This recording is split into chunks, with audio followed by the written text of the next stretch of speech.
Wow, Los Chavales. On n'est même pas encore au mois de juin, on n'est même pas encore au début de l'ouverture donc de la période des transferts, que le Real Madrid est déjà plus que actif justement au niveau du marché des transferts. Même plus que ça, il nous régale déjà au niveau de la période des transferts, puisque après Dina Hysén, c'est un autre joueur bien sûr qui va rejoindre le Real Madrid à partir du 1er juin. Et tout simplement, quel joueur, parce qu'il s'agit justement de l'international des Three Lions, une légende tout simplement des Reds de Liverpool. C'est bien sûr le latéral droit, Trent Alexander-Arnold. Buenas a todos y a todas, c'est Baki Koune de Madrid, j'espère que vous allez bien. On se retrouve bien sûr pour une nouvelle vidéo à propos du Real Madrid. Bien sûr, pas sur un match en particulier, mais sur cette période des transferts qui commencera bien sûr à partir du 1er juin officiellement. Et tout simplement un Real Madrid, comme on le disait, plus que actif parce qu'il y a une nouvelle signature, une signature de très haut rang, un très gros renfort. Et il s'agit bien sûr de Trent Alexander-Arnold. Vamos! Eh bien, Los Chavales, oui, très grande nouvelle, puisque vous l'avez certainement appris justement en début de matinée, donc plus certainement vers midi, puisque c'était l'heure d'annonce justement de la signature de Trent Alexander-Arnold donc pour le Real Madrid. Moi, bien évidemment, j'en avais parlé justement un tout petit peu, donc sur un contenu peut-être d'une minute 30, donc d'une part sur ma chaîne YouTube, mais aussi sur ma chaîne TikTok, sur laquelle vous pouvez évidemment vous abonner également, puisqu'elle est au même nom que cette chaîne YouTube, Baki Koune de Madrid. On est à peu près à 2500 de ce côté-là, donc bien sûr, vous pouvez me rejoindre aussi de ce côté-là au passage. Donc voilà, cette signature bien sûr qui a été annoncée pour Trent Alexander-Arnold. Donc bien sûr un contrat donc, qui débutera dès ce 1er juin 2025 jusqu'en juin 2031 bien sûr. Donc soit un contrat de 6 ans. Et bien sûr, on a hâte de voir ce que Trent Alexander-Arnold pourra apporter bien sûr au Real Madrid. On était très content de cette annonce. On avait aussi pas mal d'images de présentation, notamment via les réseaux sociaux du Real Madrid, puisque les annonces ont été faites à travers tous les canaux de communication du club, donc de l'application par le site web justement jusqu'aux réseaux sociaux tels que Instagram, Facebook ou encore TikTok.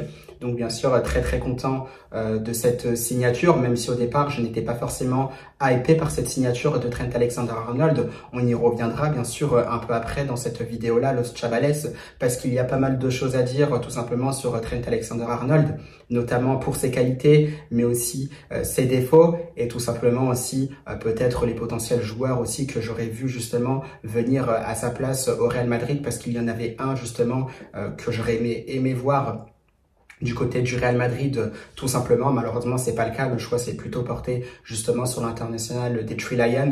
On a vu d'ailleurs au passage aussi que Jude Bellingham était très content justement de l'arrivée de Trent Alexander-Arnold, du moins de l'officialisation de son transfert. Évidemment, ça fait aussi un Britannique de plus, donc plus précisément un Anglais. Donc je pense que là-dessus, ça va aider justement Jude Bellingham à se sentir beaucoup mieux. Ça aidera aussi bien sûr Alexander-Arnold pour l'adaptation du côté de Madrid, parce qu'on sait que ce n'est pas facile, ce n'est pas exactement la même façon de vivre entre les Espagnols et les Anglais. Donc bien sûr que ça soit au niveau de la nourriture comme au niveau justement de la façon de vivre. Donc qu'est-ce qu'il peut y avoir d'autre? Il y a tout plein de choses, tout simplement la langue aussi, puisque l'espagnol reste aussi très différent de l'anglais. Donc bien sûr par rapport à ça, il faudra un temps d'adaptation pour Trent Alexander-Arnold de ce côté-là.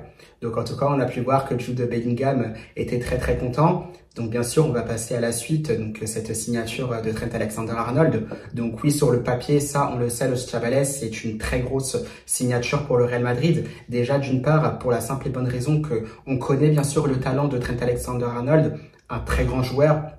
Un joueur bien sûr qui n'est plus à présenter, une star bien sûr dans le monde du football, de par ses performances aussi du côté de Liverpool. Et ça justement c'est ce qui lui a permis d'avoir les portes ouvertes pour signer justement du côté du Real Madrid. Donc ça voilà, on le sait, c'est un argument de poids. Et en plus de ça, il était gratuit puisqu'il était en fin de contrat justement du côté de Liverpool. Évidemment, le Real Madrid a sauté justement sur cette occasion pour le prendre. Justement, je pense que c'est ce qui faisait certainement la défaveur d'un autre choix justement que j'avais à la place de Trent Alexander-Arnold en priorité. Là-dessus, on y viendra tout simplement après. Mais justement, c'est tout ce qui fait justement que le Real Madrid se devait justement de sauter sur cette occasion-là qui était Trent Alexander-Arnold en fin de contrat, gratuit. Donc voilà, il est arrivé au Real Madrid.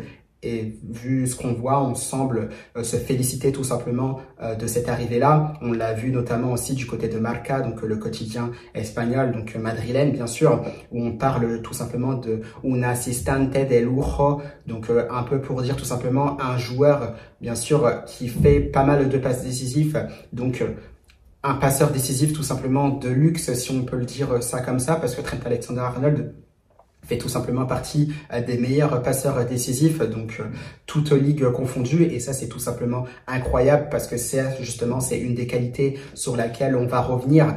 Justement, c'est la qualité de son pied droit qui fait énormément de différence, que ça soit sur coup de pied arrêté, donc pour des coups francs directs, que ça soit pour justement des corners, pour déposer le ballon sur la tête d'un partenaire. Évidemment aussi sa qualité de centre, que ça soit en pleine course ou tout simplement arrêté, c'est tout simplement fabuleux. Il est très très fort aussi, que ça soit aussi dans les passes longues ou dans les passes courtes, et ça justement parce que c'est un détail de Chavales qui va certainement être travaillé aussi avec Xabi Alonso, puisqu'on a vu aussi des informations, des mots qui circulaient notamment du côté du Bayer Leverkusen avec leur défenseur Jonathan Tah, bien sûr, parce que Tah disait que par moment Xabi Alonso demandait aussi de faire des longues transversales, donc des très gros gelons, donc par moment c'était sur une quarantaine de mètres à peu près. Et Jonathan Tah disait tout simplement que c'était très difficile à réaliser, que Xabi Alonso aurait démontré ça justement à l'entraînement, donc avec la qualité de son pied droit légendaire qu'on connaît. Le ballon justement partait d'une façon assez incroyable, direction rectiligne, bien sûr très très tendue, et de ce qu'il disait apparemment, même avec le bruit du ballon, on sentait que le bruit du ballon était différent. Et ça justement, je me dis que Trent Alexander-Arnold, avec la qualité aussi de son gelon, je pense qu'il est en mesure d'être capable de le faire. Bien sûr, ça se travaillera certainement avec Xabi Alonso, mais ça, c'est clair et net, c'est un argument de poids qui arrive au Real Madrid. Nul doute que Xabi Alonso saura s'en servir justement comme il le faudra. À côté de ça, bien sûr, on attendra pas mal de ça. Donc c'est vrai que là-dessus, voilà, ce sont les qualités de Trent Alexander-Arnold qu'on connaît. Ça, là-dessus, on le sait, c'est plus un contre-attaquant justement qu'un défenseur. Et justement, ça va être là ses défauts, parce que si on sait qu'offensivement, le joueur anglais est un fabuleux joueur, parce que ça aussi, on y reviendra dans une composition d'équipe, notamment que j'ai présenté aussi donc sur une vidéo précédente par rapport au 11 de départ que Xabi Alonso pourrait présenter. Vous pouvez voir d'ailleurs que sur une des vidéos que j'avais faites, on voit bien sûr ce 3-5-2 qui pourrait être aligné par le Real Madrid. On voit bien sûr au départ que Trent Alexander-Arnold est piston droit, mais c'est vrai que Xabi Alonso aussi, en fonction de comment il voit le football, en fonction du fait que le football devient de plus en plus moderne, qu'il faut inventer aussi des choses. Nul doute effectivement que le coach espagnol aura des idées par rapport à ça. On sait aussi que du côté du Bayer Leverkusen, on avait aussi ces pistons par moment qui pouvaient rentrer à l'intérieur du jeu, notamment c'était le cas d'Alejandro Grimaldo. Et là, bien sûr, avec Trent Alexander-Arnold, avec la qualité qu'il a, effectivement, son intelligence de jeu aussi par ses placements, on le sait, c'est un joueur par moment qu'on voit souvent aussi, peut-être en tant que milieu de terrain, relayeur justement par ses qualités de relance, sa qualité technique pour trouver des partenaires, même dans des zones les plus difficiles. Ça, là-dessus, justement, ses placements à l'intérieur peuvent être aussi très, très intéressants. Et je pense que Xabi Alonso travaillera certainement là-dessus. Donc, bien sûr, c'est dans ce genre de schéma tactique qu'on pourrait revoir Trent Alexander-Arnold, bien sûr, au départ en tant que piston droit, mais certainement par moment un peu plus à l'intérieur. Ça, on aura nos réponses évidemment lors du début de la Coupe du Monde des clubs. Donc ça, là-dessus, comme on le disait, pas de souci sur Trent Alexander-Arnold, des qualités offensives fabuleuses. Et ça, justement, attention, parce que là, c'est ses défauts. Et c'est pour ça que moi, j'aurais préféré, bien sûr, un autre joueur. Ça, là-dessus, on y reviendra, bien sûr, après, même si je reste quand même assez content de l'arrivée de Trent Alexander-Arnold.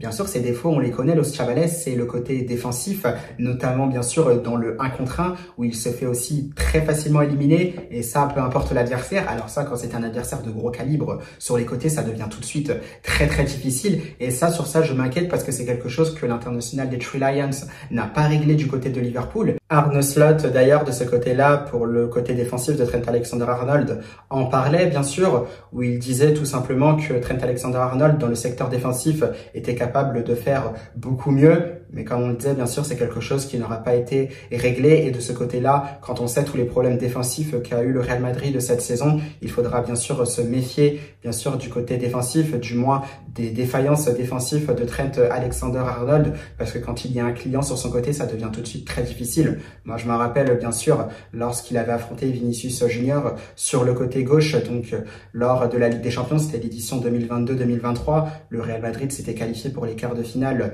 de la Champions League après avoir battu, bien sûr, les Reds de Liverpool 5-2 dans un premier temps du côté de Anfield, avant de s'imposer, je crois, 1-0 du côté du Santiago Bernabéu. Et durant tout ce match, bien sûr, Vinicius Junior avait mis complètement à la ramasse Trent Alexander-Arnold, même si c'est vrai que pour l'excuse, c'est vrai que c'est très difficile de défendre en 1 contre 1 face à Vinicius Junior lorsqu'il est voilà, en pleine forme, en pleine possession de ses moyens. Donc là-dessus, c'est vrai que ça reste un peu plus difficile, mais généralement, c'est vrai que l'international des True Lions est vraiment en difficulté. Mais c'est vrai que sur ce côté-là, je me dis, bon, je vais essayer de relativiser, de me dire que Xabi Alonso, voilà, a une exigence tactique très très élevée, et je me dis que oui, il pourra peut-être travailler justement sur le cas Trent Alexander-Arnold pour qu'il puisse aussi défendre de la meilleure des manières et pour qu'il puisse aussi contre-attaquer de la meilleure des façons possibles, bien sûr avec la qualité de son pied droit.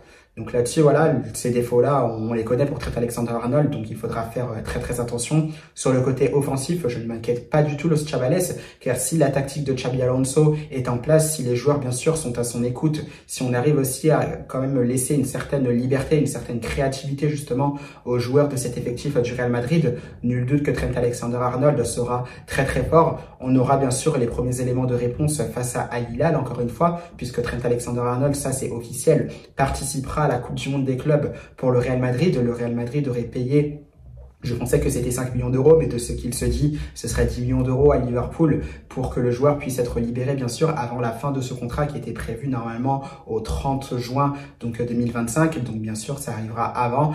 Et Trent Alexander-Arnold sera donc de la partie pour cette Coupe du Monde des clubs. Et là-dessus, les gens pourront voir de quoi il sera capable, comment il s'adapte du coup à cet effectif madrilène, au style aussi de Xabi Alonso. Donc ça, bien sûr, on aura les éléments de réponse à ce moment-là. Et encore une fois, Los Chavales, j'ai vraiment hâte d'y être parce que ça va tout simplement être génial. Du moins, si ça se passe bien. Si ça se passe pas bien, ce sera un peu plus difficile.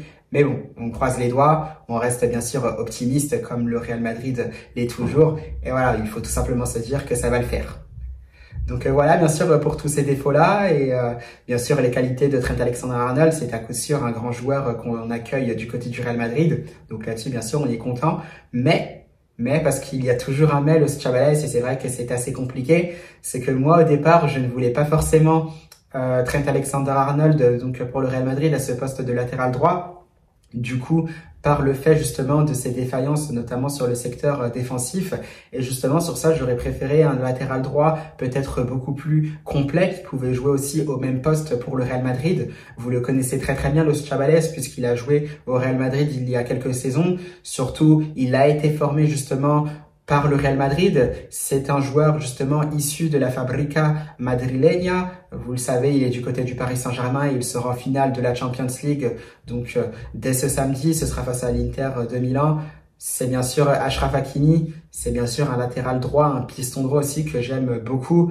Voilà, c'est un joueur qui n'est plus à présenter parce qu'Achraf Hakimi aussi, il a pas mal de qualités, notamment aussi, il a un très très bon pied droit. Bien sûr, je pense que Trent Alexander-Arnold, de ce côté-là, avec son pied droit, je pense que ça reste beaucoup plus fort que Achraf Hakimi, mais Achraf Hakimi, je pense que pour ma part, n'a rien à envier justement à Trent Alexander-Arnold, d'autant plus qu'il connaît très très bien aussi la maison madrilène puisqu'il y a été formé et ça aurait été beau tout simplement de voir un retour très très solide aussi défensivement à Achraf Hakimi. Là-dessus, je pense qu'il est nettement au-dessus de Trent Alexander-Arnold. Il attaque aussi très très bien, il va aussi très très vite, donc là-dessus, je pense qu'au niveau vélocité, ça va nettement plus vite bien sûr que Trent Alexander-Arnold. Je crois que c'est un des joueurs, même je pense que c'est le joueur qui a été flashé donc le plus rapide donc sur cette saison de la Champions League. Il est aussi buteur, donc là-dessus c'est vrai que ça aurait été une belle opportunité pour le Real Madrid de faire revenir justement un joueur qui a été formé du côté du Real Madrid. Ça aurait été beau tout simplement pour la maison madrilène,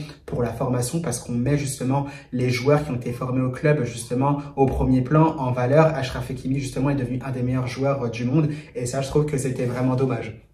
Donc j'aurais préféré justement Achraf Hakimi du côté du Real Madrid parce que bien sûr je le trouve pour ma part beaucoup plus complet que Trent Alexander-Arnold. Maintenant Trent Alexander-Arnold il arrive du côté du Real Madrid, il aura le temps bien sûr de se faire, de progresser, à voir maintenant si Xabi Alonso pourra le faire progresser notamment sur le secteur défensif parce que je pense que si Trent Alexander-Arnold progresse sur le secteur défensif, qu'il devient vraiment très très fort, justement, en plus de ses qualités justement offensives, ça peut devenir un sacré joueur, ça peut tout simplement devenir una máquina comme on dit en Espagne, donc une machine de guerre. Et là-dessus, on peut espérer que ça parce que je pense qu'il a les qualités pour le faire.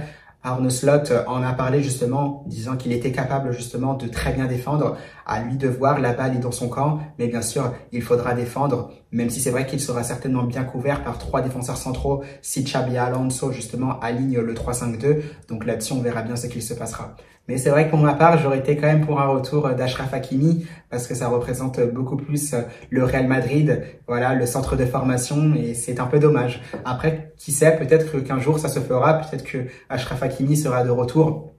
On n'oublie pas aussi que c'était beaucoup plus conséquent que Trent Alexander-Arnold puisque Achraf Hakimi n'avait pas encore atteint sa fin de contrat avec le Paris Saint-Germain. Il y avait certainement aussi une somme à payer quand Trent Alexander-Arnold, lui, était gratuit. Je pense que ça facilite aussi certaines choses. Peut-être que c'était aussi beaucoup plus simple. Peut-être qu'aussi au niveau de l'effectif, en fonction de ce qu'avait prévu le Real Madrid, peut-être que c'était le profil de Trent Alexander-Arnold qui était plus à cocher que celui d'Achraf Hakimi. Dans tous les cas, Los Chavales, n'hésitez pas à me dire aussi ce que vous en pensez de ça, de l'arrivée d'une part de Trent Alexander-Arnold, ce qu'il pourrait apporter du coup au Real Madrid, si vous en êtes satisfait. Moi, pour ma part, c'est vrai que j'aurais plus vu, comme je disais déjà, Achraf Hakimi. Si vous auriez vu peut-être un latéral plus comme Achraf Hakimi à la place de Trent Alexander-Arnold, n'hésitez pas à me le dire en commentaire. Nous, bien sûr, on va continuer à se projeter donc sur cette future Coupe du Monde des clubs. On attend aussi plus d'informations concernant Trent Alexander-Arnold, à savoir la date justement de sa présentation. Pareil pour Dean Huijsen, pour qui l'officialisation a déjà été faite. Donc là-dessus, on attend tout ça, Los Chavales, et on se retrouvera bien sûr dans d'autres vidéos. Donc merci à vous si vous avez écouté cette vidéo jusqu'au bout. On se retrouve, comme je disais, un peu plus tard. Passez un bon week-end parce que justement c'est vendredi. Après c'est samedi, dimanche. Donc un bon week-end en perspective avec cette finale aussi de Champions League. On souhaite bien évidemment bonne chance au Paris Saint-Germain pour remporter cette Champions League. Et moi je vous souhaite un bon week-end. À la Madrid! Vamos! Et welcome Trent Alexander-Arnold!